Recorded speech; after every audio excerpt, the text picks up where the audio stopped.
front kick primarily is a linear kick, coming straight in, driving through, pushing back.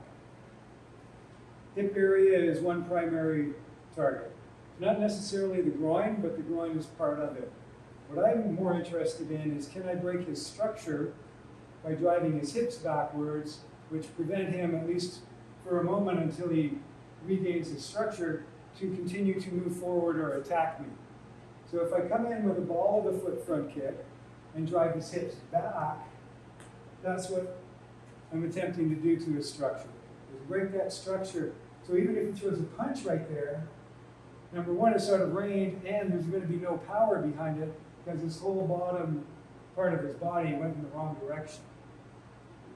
So if I can catch him stepping in, that's great.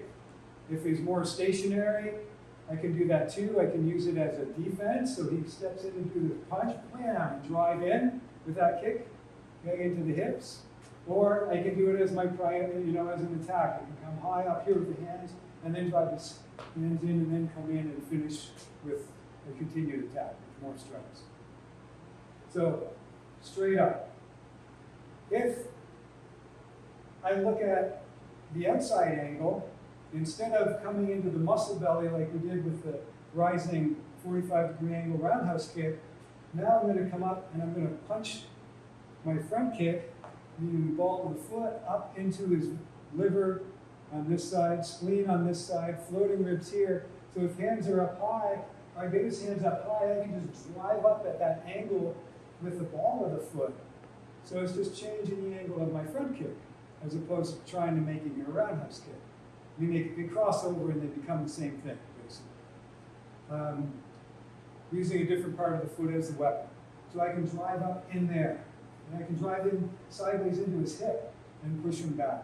I can drive here into the muscle belly using the ball of the foot instead of the shin, like with the roundhouse kick. So it's playing with that 45-degree angle upward.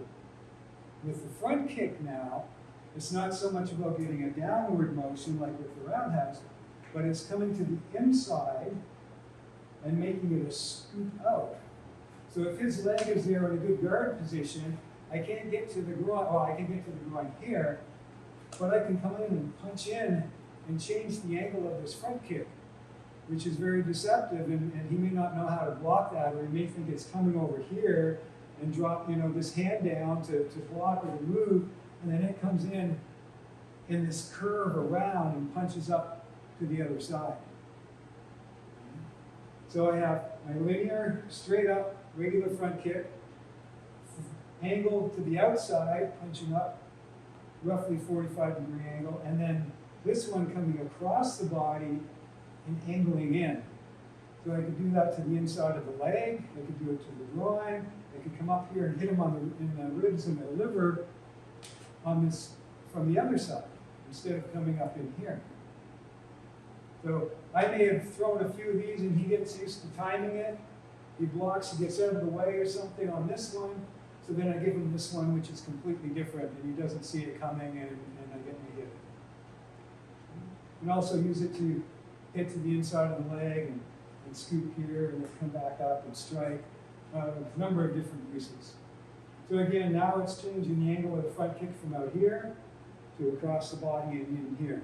About 90 degrees again of effective use. Okay, let's work on this.